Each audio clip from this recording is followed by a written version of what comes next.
La crisis del Islam. Introducción. Un mundo que ya no entendemos. Identidad, modernidad y radicalización.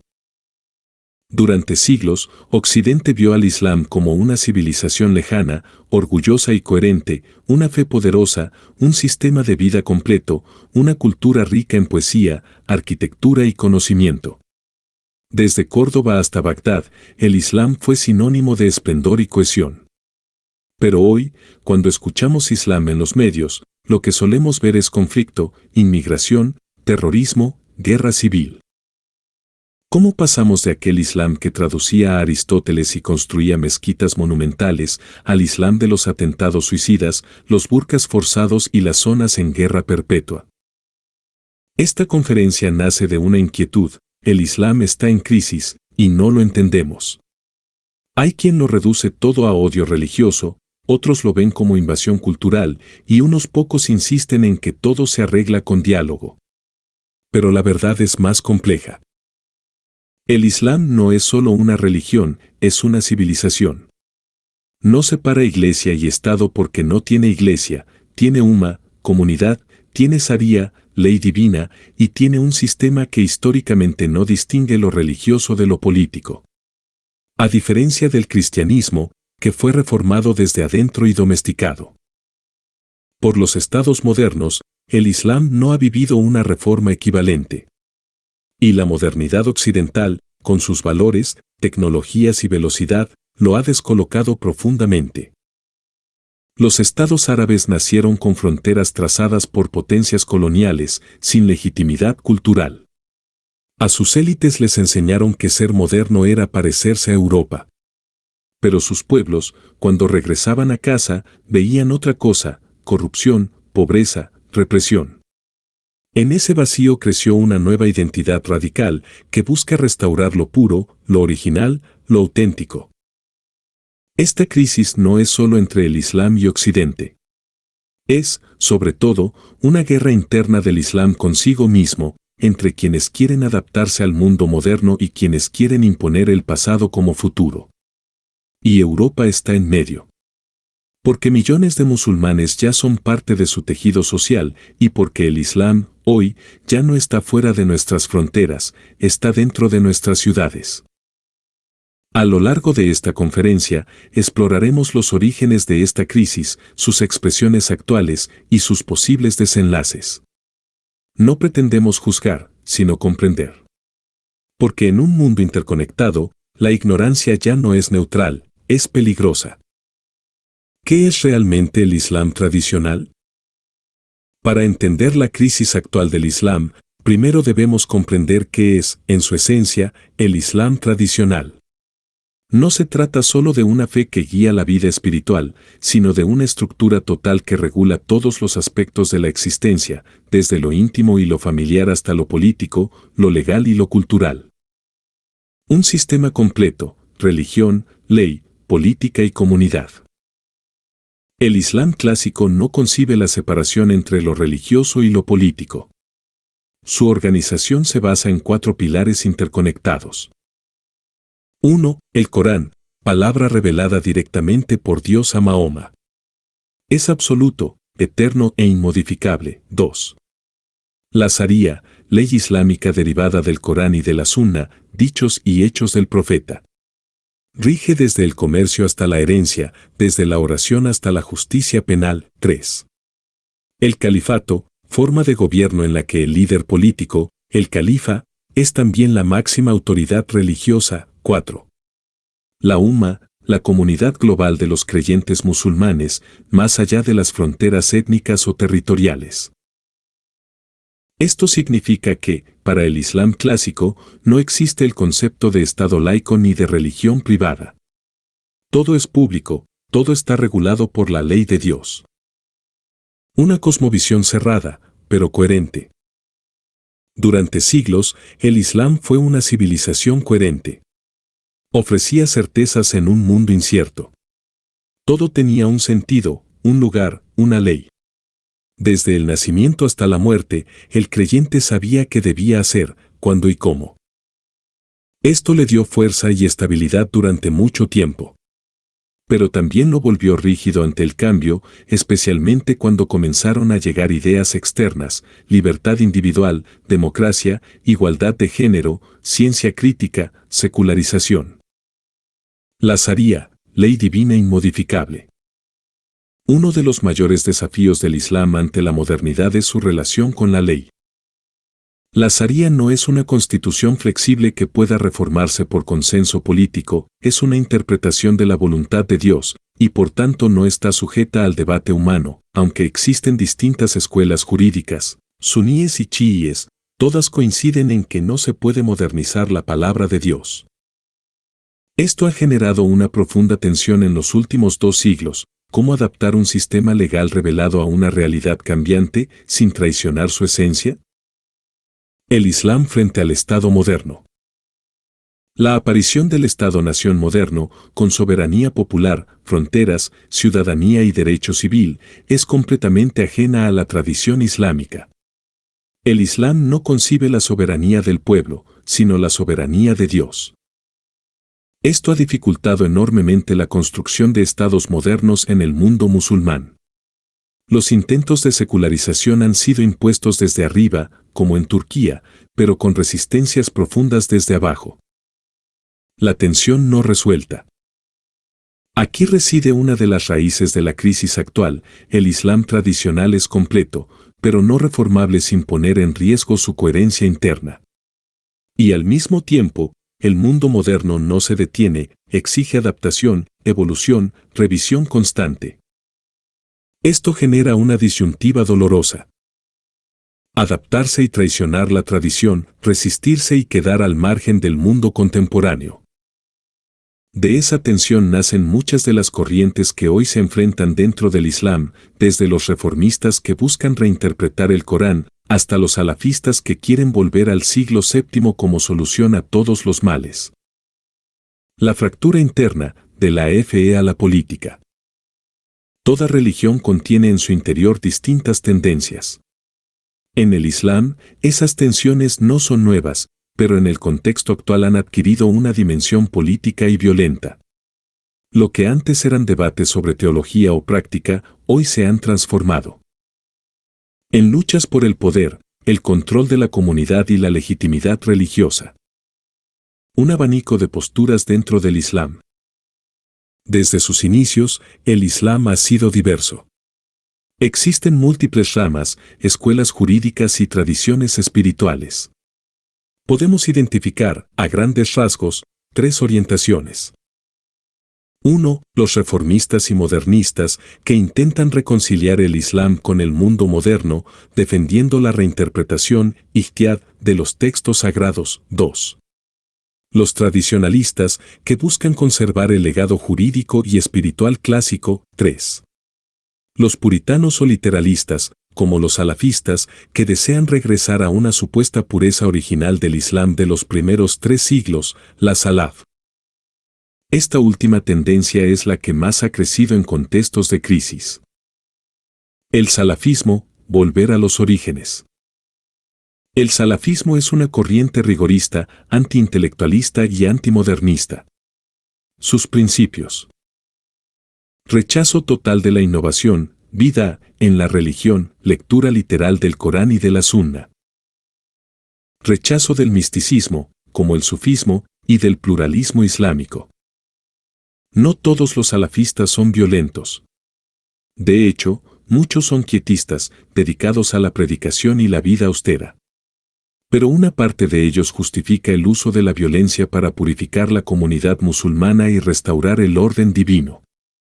Ahí nace el yihadismo moderno. Yihadismo, cuando la religión se convierte en guerra política. El yihadismo no es una interpretación entre muchas. Es una mutación del Islam en un proyecto revolucionario armado, con objetivos políticos claros: destruir los estados actuales, restaurar el califato y gobernar bajo la Sharía más estricta. A diferencia de los islamistas tradicionales, que quieren llegar al poder por medios políticos, los yihadistas creen que solo la violencia puede limpiar el Islam de su corrupción interna. Su enemigo no es solo Occidente, son también los propios musulmanes que no piensan como ellos. Para el yihadista, la verdadera guerra es interna, contra el hipócrita, el hereje, el traidor. ¿Por qué gana fuerza lo radical? Hay una pregunta que no se puede evitar: ¿por qué las formas más extremas ganan terreno? Porque ofrecen respuestas simples en tiempos de incertidumbre, porque canalizan la frustración de generaciones sin trabajo ni futuro, porque proporcionan identidad a jóvenes perdidos entre dos culturas. Porque saben usar la propaganda moderna, redes sociales, videos impactantes, mártires mediáticos. En un mundo caótico, el radicalismo se presenta como orden. En un mundo sin horizonte, el salafismo ofrece propósito. La transformación de la yihad. La yihad, que en el Islam clásico era una noción compleja, desde la lucha espiritual hasta la guerra defensiva, ha sido reduccionista y brutalmente reinterpretada por los extremistas. Ya no es una guerra con reglas, es terrorismo, violencia indiscriminada, teología del martirio. El Islam ya no se difunde por el ejemplo o el mensaje, sino por el miedo y la imposición. Este fenómeno no representa a la mayoría de los musulmanes, pero ha puesto al Islam entero bajo sospecha global. El golpe del siglo XX, colonialismo y ruptura del califato. La historia del Islam dio un giro dramático en el siglo XX, cuando las potencias europeas se impusieron sobre los territorios musulmanes. No fue solo una conquista militar o económica, fue una humillación civilizacional. Durante más de 1000 años, el Islam se había considerado a sí mismo como la mejor comunidad, la más completa, la más justa. Ahora, estaba siendo gobernado por extranjeros que no compartían su fe ni su visión del mundo. Este quiebre, más profundo de lo que muchos occidentales imaginan, desencadenó una crisis de identidad que aún perdura. La disolución del califato. En 1924, el líder turco Mustafa Kemal Atatürk abolió formalmente el califato otomano, una institución que, aunque en decadencia, representaba la unidad simbólica del Islam suní desde hacía siglos. Para los musulmanes más tradicionalistas, esto fue un terremoto espiritual y político. Sin califa, la umma quedaba decapitada; sin guía central, el Islam se fragmentaba en estados nacionales artificiales. Era la confirmación de que el Islam había perdido su lugar en el mundo. El colonialismo y las fronteras artificiales. Tras la Primera Guerra Mundial, los imperios británico y francés se repartieron el Medio Oriente, trazando fronteras sin criterio histórico, tribal ni religioso. Siria y Líbano quedaron bajo mandato francés; Irak, Jordania y Palestina fueron administrados por el Reino Unido; el norte de África quedó dividido entre Francia, España e Italia. Los pueblos musulmanes, acostumbrados a una identidad religiosa transnacional, se vieron forzados a aceptar estados-nación europeos en forma y fondo, con banderas, himnos y parlamentos que no respondían a su tradición. El surgimiento de élites occidentalizadas. Para administrar sus nuevas colonias, los europeos formaron élites locales educadas en sus propios valores. Jóvenes musulmanes formados en París, Londres o El Cairo absorbieron ideas de nación, secularismo, progreso y técnica. Muchos regresaron a sus países con un profundo conflicto identitario, querían modernizar sus sociedades, pero sin traicionar su cultura. Algunos se volvieron reformistas sinceros. Otros, meros servidores coloniales. Y otros más, reaccionaron con ira y rechazo, viendo en el Islam el único refugio contra la humillación occidental. El Islam como refugio frente a la modernidad impuesta. Para vastos sectores de la población, especialmente los más pobres, la modernidad no trajo libertad ni bienestar. Trajo represión, corrupción, dictaduras militares y pérdida de identidad. En ese vacío, comenzó a surgir un discurso nuevo. Este argumento, simple, emocional, eficaz, comenzó a prender fuego en el corazón de las masas. El nacimiento de los hermanos musulmanes. En 1928, en Egipto, un joven maestro llamado Hassan al-Banna fundó la Organización de los Hermanos Musulmanes, Al-Ikhwan al-Muslimun. Su mensaje era claro. El Islam no es solo oración, es un sistema completo. Solo restaurando la Sharía, la Umma y el califato se puede rescatar la dignidad perdida. La política debe someterse a la religión, la educación islámica es la herramienta para transformar la sociedad. Desde entonces, el Islam político dejó de ser una aspiración teórica para convertirse en una fuerza social organizada, con base popular, redes de caridad y una agenda de poder. Una semilla que sigue dando frutos. La caída del califato y la imposición del modelo occidental no fueron absorbidas con facilidad. Provocaron una reacción profunda que se manifestó en religiosidad creciente, radicalización ideológica y búsqueda de respuestas en el pasado. El Islam dejó de ser solo religión para convertirse en proyecto político alternativo, capaz de ofrecer una respuesta, equivocada o no, a los fracasos de los estados modernos en el mundo musulmán. Globalización, frustración y juventud sin futuro. Si el siglo XX desmanteló las estructuras tradicionales del Islam, el siglo XXI hizo algo más devastador, rompió la distancia entre el mundo musulmán y el mundo occidental, sin preparar a nadie para ello. La globalización, Internet y las nuevas tecnologías han conectado a millones de jóvenes musulmanes con un estilo de vida que admiran, pero que sienten inaccesible, prohibido o humillante. Este choque constante entre deseo y realidad ha generado una olla a presión sociológica, especialmente en Medio Oriente, el Magreb, Asia Central y zonas musulmanas de Europa. El espejo global, televisión, Internet y desigualdad visible. En los años 80 y 90, la irrupción de las antenas parabólicas y más tarde de Internet y las redes sociales trajo consigo una transformación cultural sin precedentes. Jóvenes musulmanes comenzaron a ver cómo vivía el otro, libertad, consumo, derechos, diversión, lo que antes era una brecha lejana, ahora era visible en tiempo real. Este acceso a la cultura global no vino acompañado de movilidad social ni de democracia ni de oportunidades. Resultado, frustración, resentimiento, búsqueda de sentido. El perfil del joven radicalizado. La radicalización islámica no nace tanto del fanatismo religioso, sino de una crisis de identidad y pertenencia. Muchos jóvenes que se radicalizan no son profundamente religiosos al inicio, tienen historias de exclusión, desempleo o discriminación, viven en sociedades donde la educación es pobre, la corrupción es alta y las oportunidades son mínimas. Se enfrentan a un mundo donde no hay espacio para ellos, ni en el modelo occidental que los rechaza, ni en sus gobiernos autocráticos que los oprimen.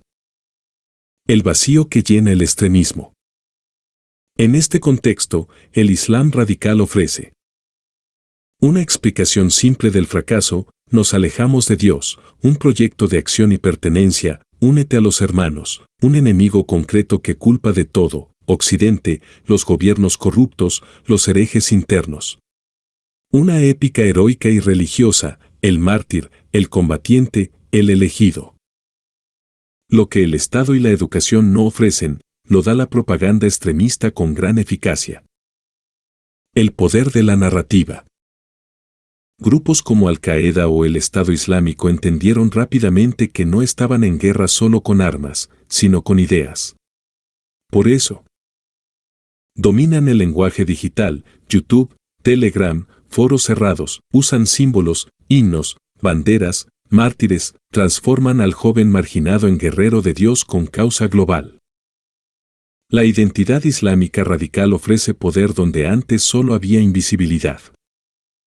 Fracaso educativo, presión demográfica. En muchos países musulmanes, el sistema educativo memoriza pero no forma, las universidades producen graduados sin empleo, la presión demográfica es enorme, millones de jóvenes entran cada año al mercado laboral sin espacio para ellos.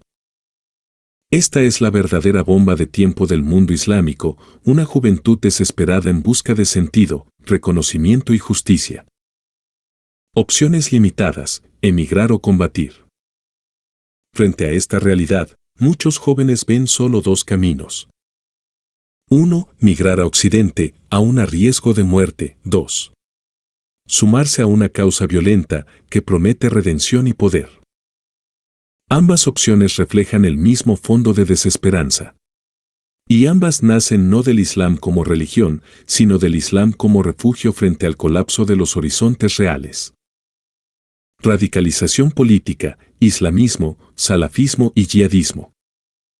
La radicalización del Islam no ocurrió de la noche a la mañana, ni fue un fenómeno espontáneo. Se trata de un proceso político e ideológico en el que sectores del Islam dejaron de ser una religión espiritual para transformarse en un programa de poder. Esta transformación dio lugar a tres grandes corrientes, interrelacionadas pero distintas: el islamismo, el salafismo y su expresión armada más extrema, el yihadismo. El islamismo, la política como extensión de la fe. El islamismo es la ideología que sostiene que el Islam debe regir no solo la vida personal, sino también la política y la legislación. Su lema podría resumirse así: el Islam es la solución. Los Hermanos Musulmanes, fundados en 1928 en Egipto, fueron los pioneros. Construyeron redes de mezquitas, escuelas, hospitales y centros comunitarios, desarrollando una alternativa islámica al secularismo occidental. Durante décadas, apostaron por una estrategia de penetración social gradual, evitando el enfrentamiento directo y esperando un cambio desde abajo, primero la educación, luego el poder político. El fracaso del islamismo moderado.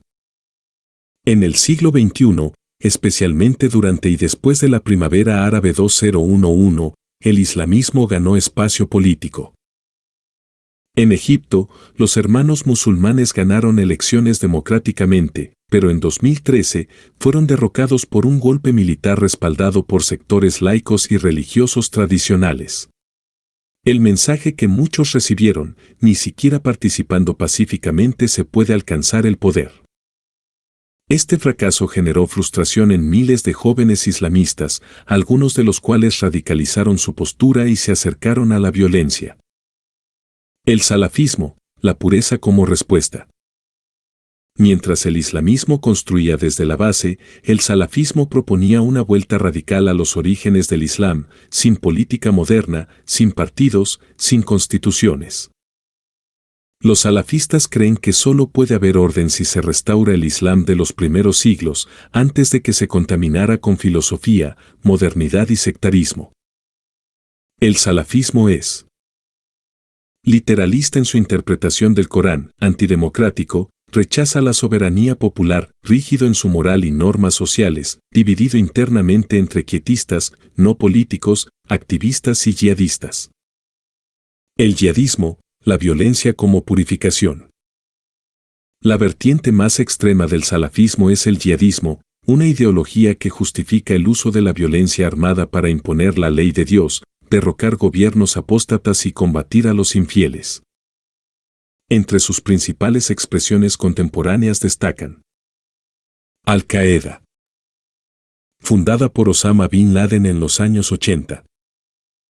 Inspirada en las guerras de Afganistán y la lucha contra Estados Unidos, atacó símbolos de poder, torres gemelas, embajadas, utiliza células descentralizadas y ataques espectaculares. Estado Islámico, ISIS. Surgió en Irak tras la invasión estadounidense, 2003, se expandió con la guerra civil en Siria, declaró un califato en 2014 y controló amplios territorios, brutal, mediático y obsesionado con el castigo público, reclutó miles de jóvenes, incluso en Europa. Del yihad físico al yihad digital. Tanto Al-Qaeda como el Estado Islámico entendieron el poder de la comunicación. Producción de videos cinematográficos, revistas digitales en varios idiomas, uso hábil de redes sociales para reclutar jóvenes. Propaganda emocional, épica y moralizante. El campo de batalla dejó de ser solo físico, se trasladó al terreno mental y simbólico. Una nueva ideología global. El yihadismo ya no es solo un fenómeno árabe o islámico, es una ideología transnacional que atrae a individuos desconectados, marginados o radicalizados en todo el mundo. En Europa, muchos yihadistas nacieron en barrios marginales, sin conexión con su religión original. En Asia Central y África, la pobreza y la ausencia del Estado empujan a miles a unirse a grupos armados. Así, el Islam, que nació como fe y civilización, ha sido apropiado por movimientos que lo usan como bandera para una guerra total contra el orden establecido. Una guerra dentro del Islam. Contrario a la percepción generalizada en muchos medios occidentales, el conflicto fundamental en el mundo islámico no es entre el Islam y Occidente, sino dentro del propio Islam. Es una guerra civil religiosa, política y cultural entre diferentes visiones del mundo musulmán. Una lucha por definir qué significa hoy ser musulmán, quién tiene la autoridad para interpretar el Islam y qué modelo de sociedad debe imponerse. Una lucha por el alma del Islam. En el corazón de esta guerra hay dos proyectos incompatibles. Los modernistas y reformistas, que desean reconciliar el Islam con la democracia, los derechos humanos y la modernidad. Los restauracionistas, que quieren volver a una edad de oro idealizada, bajo un sistema rígido, moralista y teocrático. Ambos bandos se disputan la legitimidad religiosa, la autoridad política y el control cultural de las sociedades musulmanas. El mapa de la fractura. Este conflicto se expresa de forma diversa en distintas regiones. En Irak y Siria, el colapso de los estados tras guerras externas abrió el camino a grupos como el Estado Islámico. En Libia y Yemen, el vacío de poder se convirtió en campo de batalla entre milicias islamistas, tribales y regionales. En el Sahel africano, Mali, Burkina Faso, Níger, grupos yihadistas compiten con gobiernos frágiles y ejércitos regionales. En Pakistán y Afganistán, talibanes, salafistas y fuerzas estatales conviven en un equilibrio inestable. A todo esto se suman las tensiones entre suníes y chiíes, explotadas políticamente por potencias regionales como Irán y Arabia Saudita. Irán, el Islam chií como modelo estatal. Desde la Revolución Islámica de 1979, Irán ha establecido un modelo teocrático chií que combina elementos religiosos y republicanos bajo el liderazgo del Guía Supremo.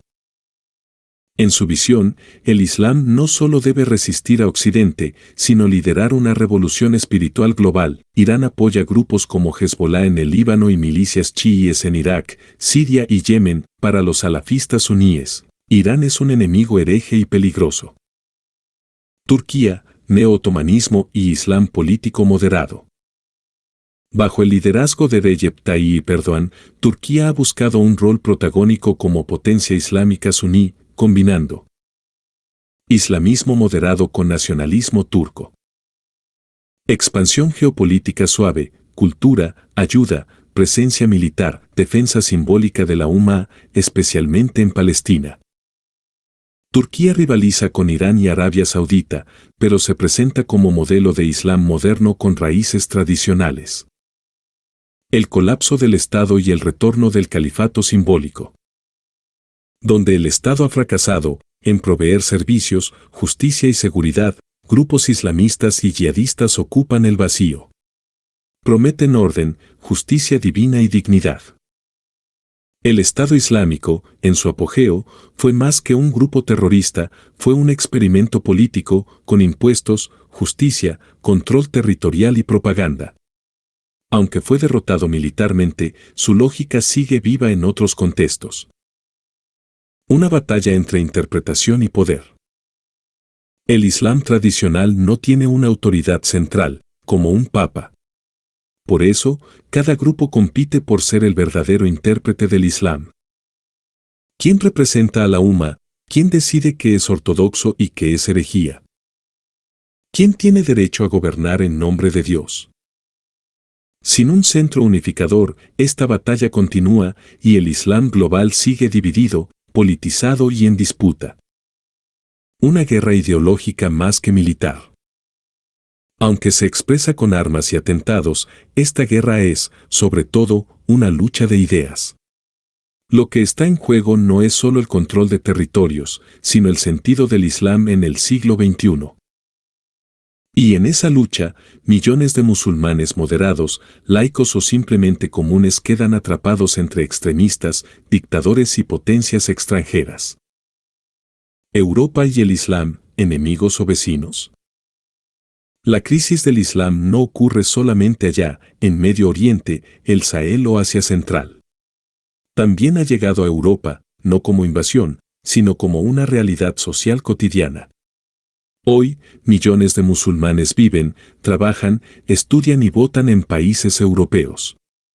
Y sin embargo, el vínculo entre Europa y el Islam está marcado por la desconfianza mutua, el miedo, el desencuentro cultural y, a veces, la violencia. 3 tipos de presencia islámica en Europa. Europa no enfrenta el Islam en abstracto, sino formas diversas y contradictorias de presencia musulmana. Podemos identificar al menos 3 perfiles. 1. Musulmanes europeos integrados, nacidos o criados en Europa, practican su fe como algo personal, aceptan las reglas del Estado de Derecho, participan activamente en la vida pública, su Islam es moderno, plural y compatible con la democracia. 2. Islamistas comunitaristas, no violentos, pero críticos del modelo occidental, buscan preservar un Islam político y cultural cerrado, rechazan la asimilación, exigen zonas de autonomía normativa, Sharia, en muchos casos, generan guetos mentales y sociales dentro de la ciudad. 3. Yihadistas, minoría radicalizada, no quieren convivir, quieren destruir. Justifican la violencia contra el infiel, incluso si nacieron en Europa, casos como el atentado en Bataclan, París, 2015, muestran su peligrosidad. El dilema europeo. Europa no sabe cómo manejar esta diversidad interna. Oscila entre la tolerancia ingenua, que no distingue entre pluralismo y radicalismo, la hostilidad generalizada, que culpa a todo el Islam de los crímenes de unos pocos, la asimilación forzada, que exige abandonar todo rasgo identitario para ser aceptable, el miedo político, que explota el tema islámico para ganar votos. Lo cierto es que el Islam ya no es el otro en Europa, es parte de su paisaje social, con millones de ciudadanos musulmanes nacidos en París, Berlín, Bruselas o Madrid. Los riesgos de una mala gestión. Si Europa falla en su respuesta, puede enfrentar consecuencias graves. Polarización creciente entre islamófobos e islamistas, guetos culturales, barrios aislados, resentidos y manipulables, terrorismo doméstico, ciudadanos europeos radicalizados, retroceso democrático. Si el miedo lleva a restringir derechos en nombre de la seguridad. ¿Qué puede hacer Europa? Europa debe asumir que la cuestión no es si el Islam debe integrarse, sino cómo. Algunas líneas posibles. Defender con claridad los valores europeos, libertad de expresión, igualdad de género, laicismo, no ceder al chantaje identitario, pero tampoco caer en la humillación cultural. Fortalecer la educación cívica y la integración social real, combatir el islamismo radical con inteligencia y legalidad, sin criminalizar la fe musulmana. Aliarse con los musulmanes europeos que quieren convivir en paz y libertad. El futuro no será homogéneo. Europa del siglo XXI será plural, mestiza y compleja. El Islam formará parte de su paisaje religioso y cultural. La clave está en que esa convivencia no sea impuesta ni excluyente, sino democrática y justa. Aceptar la presencia musulmana no implica renunciar a los valores ilustrados. Y defender esos valores no significa perseguir al diferente. El desafío es hacer compatibles identidad, libertad y cohesión. Conclusión, una crisis global, un desafío compartido. La crisis del Islam no es un fenómeno aislado, ni puede explicarse con eslogans ni reduccionismos. Es una crisis profunda de identidad, de modelo, de legitimidad, que atraviesa a más de 1.000 millones de personas en decenas de países y que afecta directamente al equilibrio global del siglo XXI. No estamos ante un conflicto entre Islam y Occidente. Estamos ante una guerra interna dentro del Islam, una lucha entre el pasado y el futuro, entre el dogma y la reforma, entre el deseo de restaurar un orden divino y la necesidad de adaptarse a un mundo plural, laico y acelerado. ¿Qué está en juego? Lo que está en juego es la reconstrucción del Islam como proyecto espiritual y social en condiciones históricas completamente distintas a las que le dieron origen. Ya no existe el califato, ya no hay una autoridad religiosa única, ya no hay aislamiento, todo se sabe, todo circula, todo se discute y, sobre todo, ya no hay marcha atrás. El Islam ante dos caminos. El mundo musulmán, en sus múltiples versiones, se encuentra en una encrucijada. 1. Adaptarse y dialogar con la modernidad, aunque eso implique revisar tradiciones, aceptar la pluralidad y limitar la dimensión política de la fe. 2. Resistirse, radicalizarse y encerrarse en un pasado idealizado, con todos los costos humanos, sociales y políticos que eso conlleva. Pero ninguna civilización puede sobrevivir mirando únicamente hacia atrás. La historia demuestra que solo aquellas religiones y culturas que logran reinterpretarse a la luz de nuevas circunstancias perduran con vitalidad. ¿Y qué papel tiene Occidente? Occidente no debe caer ni en la arrogancia civilizatoria ni en el miedo ciego. Debe entender que el Islam no es monolítico y que millones de musulmanes desean libertad, educación y paz, apoyar a los reformistas y moderados, sin manipularlos ni instrumentalizarlos. Proteger sus propios valores sin ceder al chantaje cultural, pero sin marginar al otro, asumir su responsabilidad en los errores del pasado colonial, pero sin culpa paralizante. La convivencia entre Islam y Occidente no es solo posible, es inevitable. Lo que está en juego no es la separación, sino la forma en que habitaremos juntos este siglo. Un futuro aún abierto. El Islam está en crisis. Pero las crisis también son puertas hacia la transformación. Tal vez, dentro de unas décadas, el Islam haya encontrado un nuevo equilibrio entre fe y libertad, entre tradición y progreso. Tal vez, una nueva generación construya puentes donde hoy hay muros. La pregunta, entonces, no es solo qué hará el Islam. Es también,